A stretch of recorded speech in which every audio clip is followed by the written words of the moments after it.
Good evening everyone, বাড়িতে চলে এসেছি। আর আজকে ভাবলাম যে একই সাথে আমি তোমাদেরকে আমার সব পুজোর কালেকশানগুলো দেখাবো।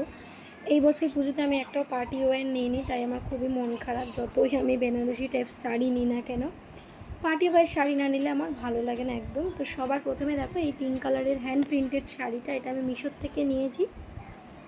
তো এইটা ভেবেছি যে এটা পরে আমি ষষ্ঠী পুজো দেবো, এটা ভেবে রেখেছি। হালকা পাতলা শাড়ি আছে, আর এটার জন্য আমি ব্লাউজও কিনে রেখেছিলাম অনেক দিন আগে এগুলো। আর এই যে একটা রেড কালারের শাড়ি, এটাও আমি মিশোর থেকে নিয়েছি, রেড পাড় উইথ হোয়াইট শাড়ি। এটা ভেবেছি যে এটা আমি দুর্গা পুজোতে পরবো না, এটা আমি লক্ষ্মী পুজোতে পরবো।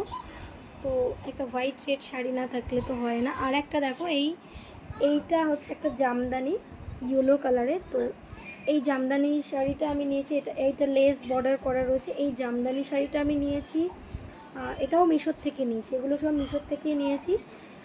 ইয়েলো কালারের জামদানি, এটা